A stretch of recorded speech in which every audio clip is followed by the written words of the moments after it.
Hi there, this is part 2 of our derivatives and rates of change video series. So we're going to continue with the next example. Find an equation of the line tangent to the graph of this function at x equals -1. Now, here we want to actually find an equation of the line tangent to the graph. So anytime you're asked to find an equation of the line, what I want you to think is, okay, I need to find y minus y1 equals mx minus x1. And what do you need to find the equation of a line? You need the slope and a point. I do have the point, well, sort of. I have the x value of -1. Can I find the y value? Yeah, y is f of x, right? So it will be f of -1. So just plug it in.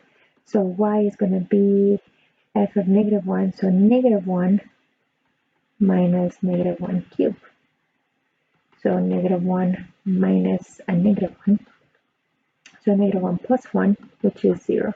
So our point then is x is -1, y is 0. Now I can go back to my finding the equation of the line tangent to that graph. So I'll have y minus the y value, which I found it to be 0. So that's my y1. So y minus y1 is equal to m, and then x minus x1. x1 is my -1. So minus a -1, which becomes x plus 1. So I'll have y equals mx plus 1. So how do I find m? The slope of a line tangent to. So that tangent means that the slope is the derivative of the function evaluated at the point x equals -1, or at that x value. So in the previous video, I talked about the general definition of the derivative. Now, the derivative is the slope of the tangent line. It is also the instantaneous rate of change of a function. So we have f prime of x is the slope of the tangent line, which is also the instantaneous rate of change. And I have given you in the past video two definitions, the general one and the one with a specific point. So let's try the one with a specific value.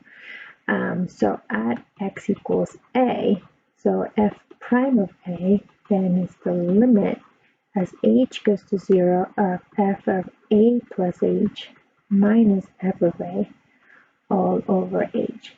There is an alternate definition, which is more based on the average rate of change. What do we know about the average rate of change, right? Is f of b minus f of a, or b minus a. So in that case, this will be f of x minus f of a over x minus a, right? F of b minus f of a over b minus a. But the difference is that now we're going to have the limit as x approaches a. So notice that as x approaches a, so as x gets really, really close to a, what's happening to this quantity? X minus a gets close to 0. Which is what this is doing as h goes to 0. So we're still looking at the change, right? The change in y or the change in x. We're still looking at the slope. It's just a slightly different way of doing it. So I'll do it both ways, and then we'll do the general way so that you have all bases covered. So let's start with this method. I'll do this one in blue. So what's our point? Our point is x equals -1, so that will be a equals -1, and our function is f of x is equal to x minus x cubed. So let's copy that and put it over here, and we're going to use this definition. So I'm going to have f prime of -1 is equal to the limit as h goes to 0, right? I'm using this one, of f of -1 plus h minus f of -1 all over h. Nice thing about this one is that in finding the point, we already found that f of -1 is 0. So we can already plug that in here. I know that that's 0 from prior work. So we really just need to find f of -1 plus h. So this is the limit as h goes to 0 of f of -1 plus h. So everywhere you see an x, you're going to plug in -1 plus h. So this will look like, I'm going to bring in my brackets here. So -1 plus h, right, that x, minus x cubed. So -1 plus h cubed. And close my bracket, minus f of -1. Well, f of -1 is 0. All over h. So let's continue simplifying this guy. And we're going to have, so the limit as h goes to 0 of -1 plus h minus parentheses, and now you need to cube this. So what does -1 plus h cubed mean? That means you need to do -1 plus h times -1 plus h times -1 plus h. So that can take a long time, but we can make use of Pascal's triangle in order to do it a little bit faster. So if you remember Pascal's triangle, this can save you a lot of time from your either Algebra 2 or Pre-Calculus, depending where you saw this prior. So Pascal's triangle tells you that, which is also the binomial theorem. This gives you the coefficients. So when you do a plus b cubed, right, then using this coefficients will be 1a cubed plus 3a squared b plus 3ab squared, and then plus 1b cubed. So you start with cubing that one, and then the power on the a decreases, and as the power of the b increases. So notice that this is really 1a cubed b to the 0. So a has the highest power and b has the lowest power, and then a decreases, so 3, 2, 1, 0, and b increases 0, 1, 2, 3. And the coefficients are the terms in Pascal's triangle. All right, so then this will be, my a is -1 and my b is h. So according to this, it's going to be 1a cubed. So -1 cubed plus 3, right, my next coefficient 3a squared b. So a is -1, so a squared, and b is h plus 3a b squared plus 1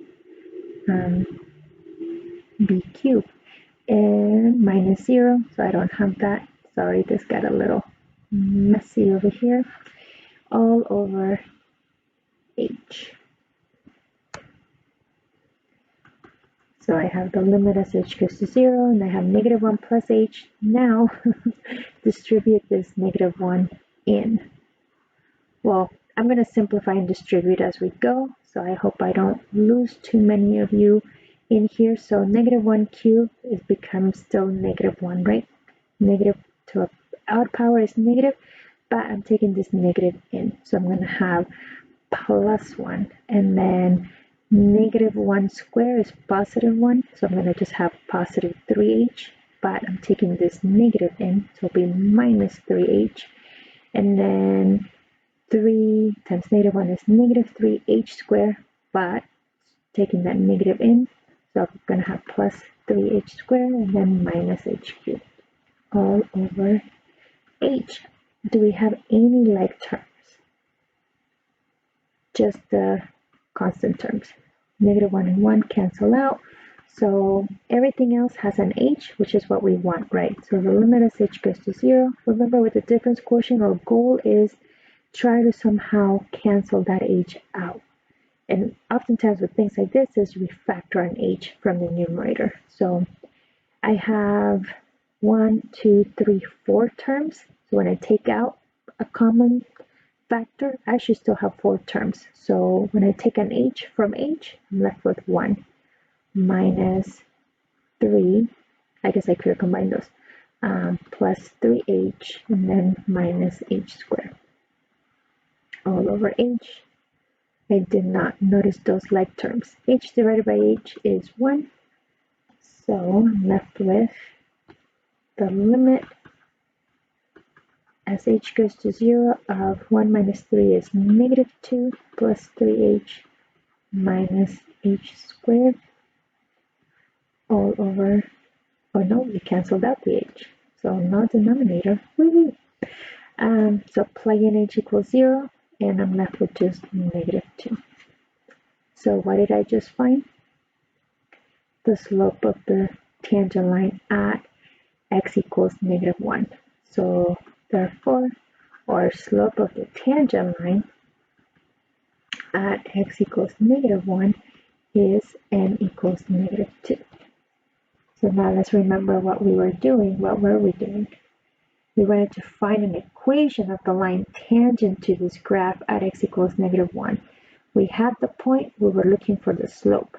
So now we have the slope. So let me see if I can copy this. So we had y equals m times x plus 1, so which is right here. Now we just found that m is equal to negative 2. So we have our equation of the line. So therefore we can say y equals negative 2 times x plus 1. So the equation of the line is negative 2x minus 2. So that's the equation of the line tangent to the graph of the function x minus x cubed at x equals negative 1. So that's one way of finding the slope. Now let's try this same problem with the alternate definition. This was our alternate definition. So let's try that and you can see which one you like better. All right, so using the other definition for finding the slope of the tangent line, so that's my notation m sub tangent, using this alternate definition. So for that function, that means our derivative, so let me use the notation. So f prime of negative 1 will be, according to this, the limit as x goes to a is negative 1 of f of x minus f of negative 1 over x minus a negative 1, right? X minus a. So what does this become? So it's the limit as x goes to negative 1 or f of x. So f of x is the original, so x minus x cubed minus f of negative 1. So f of negative 1 is negative 1 minus minus 1 cubed all over x plus 1. And let's simplify. Why do I simplify? Is if I plug in negative 1 right now, we're likely going to get 0 over 0, which means do some algebra, which means keep simplifying. So I'm going to have x minus x cubed. And we know that this is 0. So just x minus x cubed over x plus 1. What can we do here? So notice that if you plug in negative 1, you're going to have 0 over 0. So we got to do something. And let's see if we can factor. Well, I know I can factor an x from the numerator.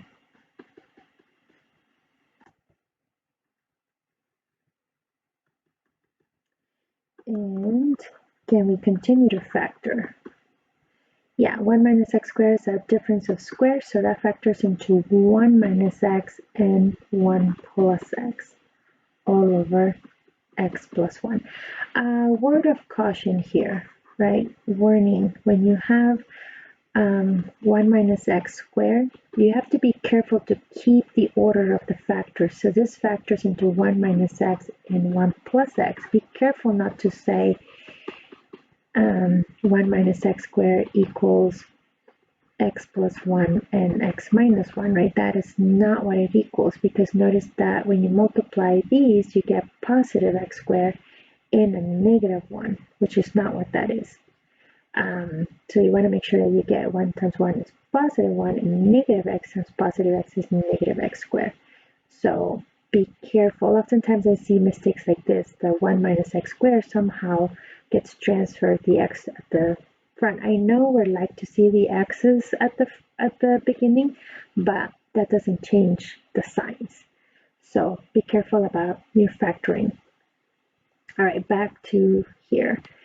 So 1 minus x and 1 plus x. Now, addition is commutative. So 1 plus x is the same thing as x plus 1. Subtraction is not commutative, right? 1 minus x is not the same as x minus 1, which is why these are not the same.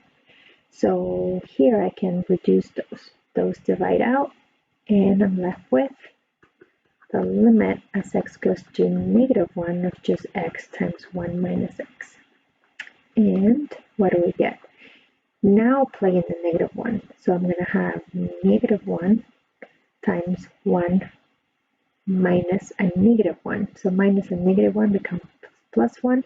So I get -2. So that's the same slope that we had before. Right? Before we got the slope was -2, so we still get -2. So it's just a matter of which method did you prefer. Do you prefer the limit as h goes to 0? Or do you prefer to say the limit as x goes to a?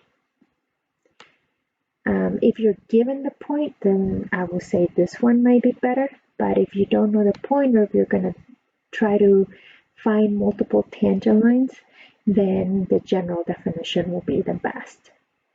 So, and what I mean by the general definition is, so in general, right, for f of x equals x minus x cubed, f prime of x, so the derivative, will be the limit as h goes to 0 of f of x plus h minus f of x all over h. And so this, what this does, when you don't have an a plugged in, when you don't have a specific value of x, this gives you a formula for a function for finding slope at any point.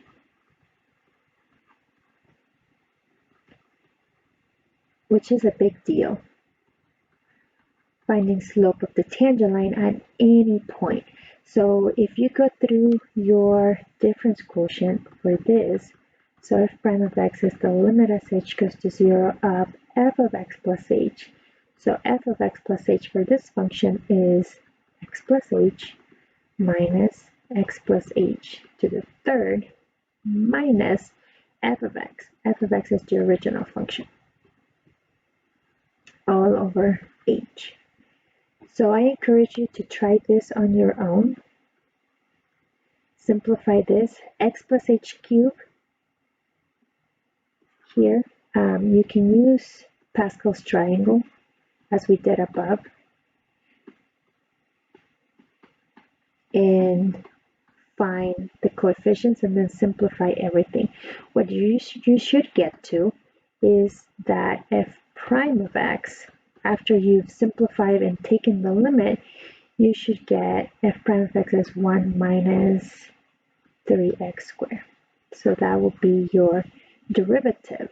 So this is the derivative, which means this gives me a formula for finding slope at any point. So we wanted to find at x equals -1. So notice what happens. So f prime of -1 is 1 minus 3 times -1 squared, which is 1 minus 3, which is -2. But now, what the nice thing about finding the derivative, the formula for finding slope at any point, is that I could find the slope of the tangent line really at any point. What about at x equals 0? What's the slope? The slope of the tangent line will be f prime of 0, which then will be 1 minus 3 times 0 squared. So the slope is 1. What about at x equals, we did -1, 0, what about at 1? What is the slope? So the slope of the tangent line will be f prime of 1, right? So it will be 1 minus 3 times 1 squared. So it ends up being -2 again. So that's kind of interesting. So we have the same slope at different points. And what about at 2 and 3 and so on? So now the derivatives gives me a way of finding the slope of tangent lines at any point. And so let's look at what those tangent lines look like on the graph. So here's the graph. The red is the graph of our f of x minus x cubed, and the purple line that is moving is the tangent line at any point. So I have it going between -2 and 2 right now on the slider, and so you can see how the slope changes, right? The slope of the tangent line is what's changing its steepness. And so notice how the slope changes. And so it makes sense that at some points, so we had at -1 and at 1, the slope was the same. So -1 is over here. So the slope was -2. And at 1, so over here, the slope is also 2. And so those lines will be parallel because they have the same slope. So can you think of other place? Can you find other place where the lines will have the same slope, where the tangent lines will have the same slope? So this is kind of cool. So this is what the derivative does. This is finding the slope of the tangent line, the purple line, at any point along the curve, the red graph. All right, email me if you have any questions. On video 3, we'll do more examples of finding the derivative.